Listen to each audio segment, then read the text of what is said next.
Hello and welcome to Bible Study with Alice, and today we're on day 55, Psalm 55 of our daily psalm reading.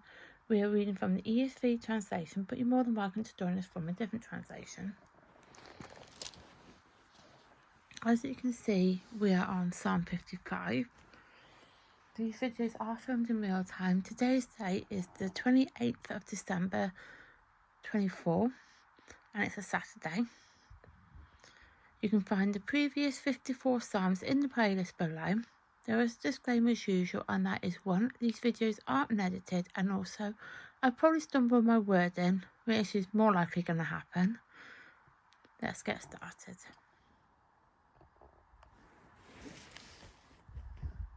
Cast your burden on the Lord, to the choir master with a string instrument and maskell of David.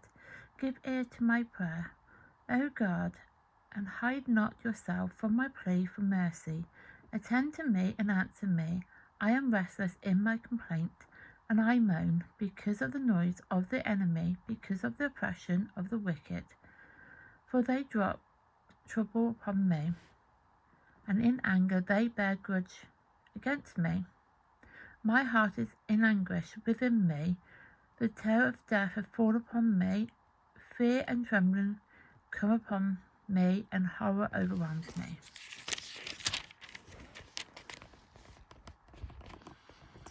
And I say, oh, that I had wings like a dove, I would fly away and be at rest. Yes, I would wander far away. I would lodge in the wilderness Salam. I would hurry to find shelter from the raging winds and tempests. Destroy, O Lord, divide their tongues, for I see violence and strife in the city. Day and night they go around it, or on its walls, and iniquity and trouble are within it. Ruin is in its midst, oppression and fraud. Do not depart from the marketplace, for it is not an enemy who taunts me, then I would bear it. It is not adversity who deals insolently with me, then I could hide from him. But it is you, a man of my equal, my companion, my familiar friend. We used to take sweet counsel together within God, we walked in the throng. Let death steal over them, let them go down to Sheol alive, for evil is in its dwelling place and in their heart. But I call to God, and the Lord will save me. Even in the morning and at noon I utter my complaint and moaning, and hear my voice. He redeems my soul in safety from the battle that I rage, and for many are arrayed against me. God will give ear and humble them. He who enthroned from of old, Salam, because they do not change and do not fear God. My companion stretched out his hand against his friends, his violated covenant. I do apologize. His speech was smooth as butter, yet war was in his heart. His words were softer than oil. They were drawn swords. Cast your burden on the Lord, and he will sustain you. He will never permit the righteous to be moved, but you, O God, will cast them down in the pits of destruction. Men of blood and treachery shall not live out half their days, but I will trust in you. That is Psalm 55 complete. Tomorrow we will be doing Psalm 56. For all new viewers, I will now put on the screen a post-it note, and we will discuss what's in the post-it note.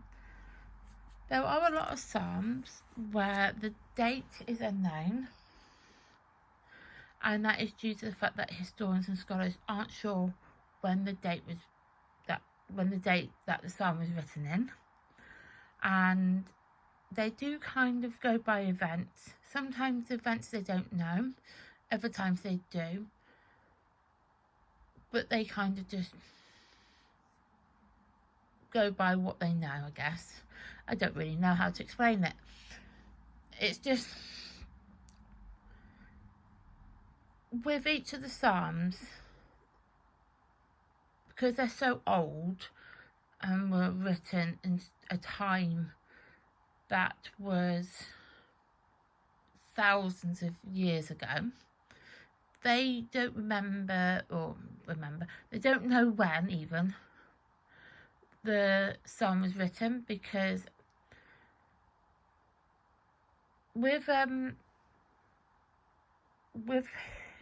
historical documents you have like the primary sources and the secondary sources, and with the primary sources it was written there and then. So for example, when an autobiography is written by, say, let's just say King Charles III, our current monarch in the UK, if somebody wrote an authorised autobiography on his life, that is a primary resource. That is primary sources, because that person would have got all that information from, obviously, if you're very lucky to have contact with the current monarch, then you could have interviews with him to be able to understand his life better, which is obviously even better for a primary resource, having it directly from the mouth of the person that you're writing about. Family members, royal advisors, just any document that you can get where you can just kind of compile that autobiography on that person is a primary resource, because obviously, as I said, King Charles, if we write an autobiography on his life, or even a biography on his life, because obviously autobiography is written by him himself, generally, if it's going to be a monarch, it's going to be a biography. Whichever way, biography or autobiography doesn't make any answer difference, and they're not really worried on which one it is. But the point of what I'm trying to get at is, if somebody's writing information on the current monarch, it's going to be a primary resource. A secondary resource is King Charles II, because nobody, or King Charles I, because nobody is actually alive now to know their life. They weren't there when it was written. They don't know when. They don't know, obviously, from the documents that they've got, they don't actually know because they weren't there. So that is then a secondary resource. It's like outside of the normal realms of things. And with the Bible, surprisingly enough, it is, even though it's been translated from obviously the original text of Hebrew, a lot of it is actually secondary resources, because you're writing from, the author is writing from a time that would have not have happened, if that makes sense. Anyway, the point being is, historians and scholars in modern day times, that is, this to them, the Bible, is a secondary resource, because they obviously weren't there when Psalm 55 was written. They weren't there in that time period, so they're going by information that they have available of the biblical places, biblical people of that time period. So they're only going by the information that they have to hand. They can't really, I guess they can conduct their own research, but even conducting their own research now, it's going to be secondary, because obviously they're not there. They weren't there when it was written. So that's what I mean. So when it's unknown, it's generally they haven't a clue of when that song was written. They know the song was written. It's obvious that the song's written because it's there black and white, but they don't know when it was written. So that's my long-winded explanation of it. So with Psalm 55, it is unknown, and it's about trusting in God during a time of betrayal and hardship. Trusting God when troubles are dropping on your head. So now the next bit is actually going to be me pointing out things. So I'm going to say it and then I'll point it out. So Maskell, which was mentioned, I think I will just show you and then go back to it. Maskell was written here. And I can just go back. So it says here, the choir master with string instrument, a Maskell of David. So a Maskell is, the exact meaning is unknown. It may have been a musical indicator telling the musician or performer how the psalm was to be presented. So basically, even though I'm doing this Bible study, I'm also a musician. I'm not one that puts myself onto YouTube for my musical talent, because if you think I won't show myself on camera doing this video, what makes you think I'm going to put myself onto camera for my musical side of things? It ain't going to happen. Might be one day, but at the moment I still haven't got the confidence. But I'm a musician, and that is what I am actually, my passion is music. And I can arrange music, like, you could say I'm more of an arranger than I am a musician, as in, I do play instruments. I play the violin. I'm not going to big myself up here, but I do play the violin. And I can play the piano, and I can play the guitar. And I can play the clarinet and the flute. Not that I've played any of them for years, but I can play them. But my main passion is violin. That is my main true passion, what I always go back to. So when I was performing in a orchestra, yeah, I have done that, they would consider a Maskell being how that musical piece would be performed. It's kind of like an indicator of how the musician or the performer, whoever, the musicians being me obviously, and other fellow musicians in the choir, not quite orchestra, and then obviously you're going to have like the main performer, like a singer. So the singer would also be performing with the choir. Well, you could have a choir as well. That could also help. Let's use that, as I keep mentioning choir. So you've got like an orchestra, a choir, and then a lead singer. And a Maskell could be that indicator of how that musical item is going to be presented and will be outlaid to people. So when we are there performing, we are then there being told, we want this musical piece to be performed in this particular way, and it's going to be performed in a certain light. And because psalms were technically songs, but you can read them, I'm not a singer, so that's why I won't sing for anybody, because I can't sing. I can sing in a choir, and I do perform in my church choir, not all the time. I haven't done it for a while. I have to get back into it at some point. But I do perform in the church's choir as well, in like the local area, not like the main choir, because that would be like something completely different. But we obviously get, so obviously I'm not going to sing, but so obviously there's a way that the performance is going to be portrayed, so to say, and that is what maskell means.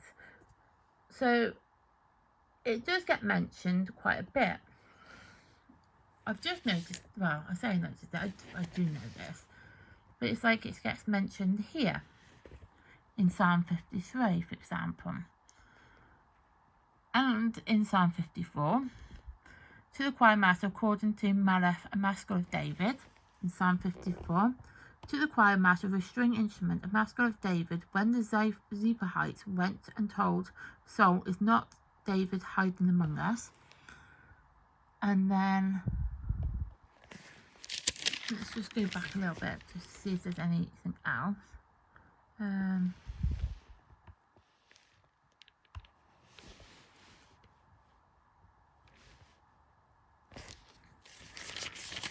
going to do it over top the camera. Yeah, so 45 is also a maskell, where it says, to the choir master, according to the lilies, a maskell of the sons of Korah, a love song. So a maskell does get mentioned quite a few times, and so I just wanted to point that out to you now. That's what maskell means. So it's like an indicator of how they want the psalm to be portrayed. So obviously I hadn't actually finished with the post-it note. So next bit is at the bottom.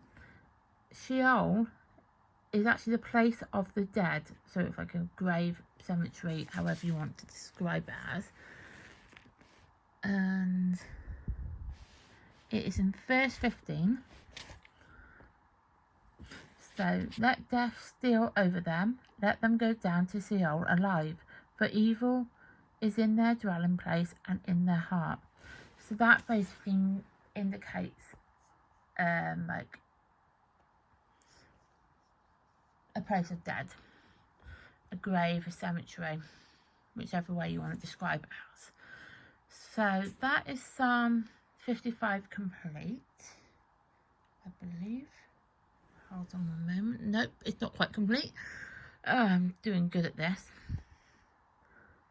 So now gets mentioned. Yeah, it gets mentioned twice. So the first time it gets mentioned is in verse 7, which is like at the top. And then it gets mentioned again in verse 19, and that means a rest, a pause and a reflection. So the psalmist would rest, take a pause or reflect. So that's what Salam means. And now it is complete. I will now write in the day and the date, which is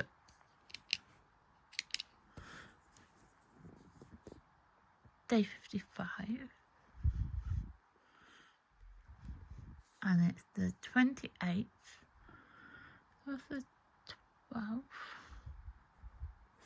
/24.